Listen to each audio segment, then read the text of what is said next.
Thinking आधुनिक मन का रावण। Overthinking the 10-headed monster of the modern mind. यह अध्याय उस युग की बात करता है जहां इंसान की सबसे बड़ी लड़ाई अब बाहरी नहीं रही, वह विचारों की बाढ़ के बीच जी रहा है। मनुष्य आज सूचना का राजा है, पर शांति का भिखारी। वह सब कुछ जानता है, पर भीतर शांत नहीं हो पाता। कृष्ण का संदेश अब पहले से ज्यादा आवश्यक है। मन एव मनुष्याणा कारण बंध मोक्षयो। गीता 6:5। मन ही मनुष्य के बंधन और मुक्ति का कारण है।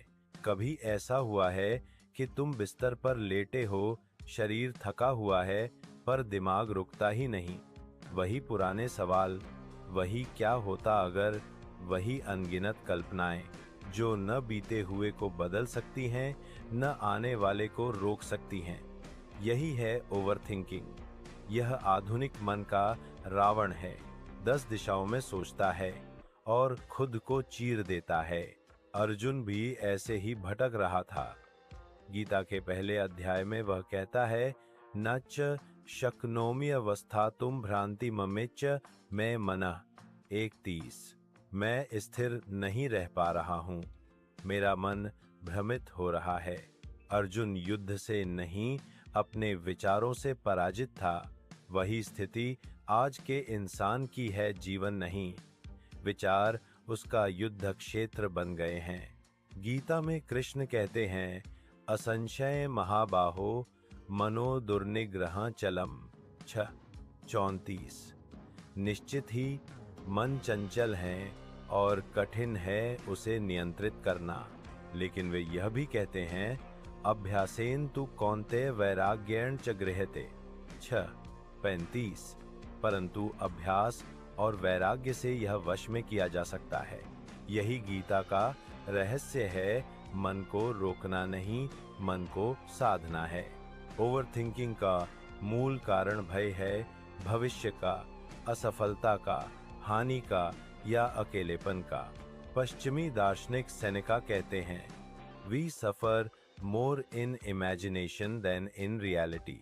यानी हम जितना दुख वास्तव में झेलते हैं, उससे कहीं ज्यादा कल्पना में झेलते हैं। और यही आधुनिक मन की त्रासदी है।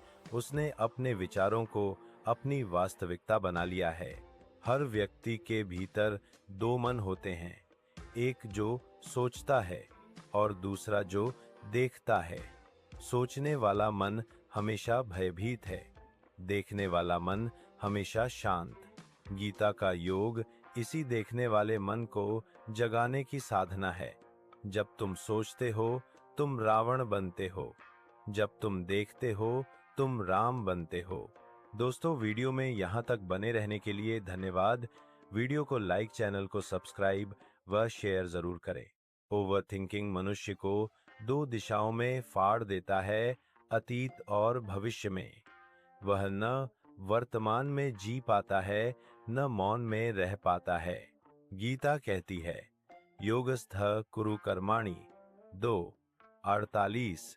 योग में स्थित होकर कर्म करो, यानी जो भी करो पूर्ण सजगता से, न कि अस्थिर विचारों के बोझ से।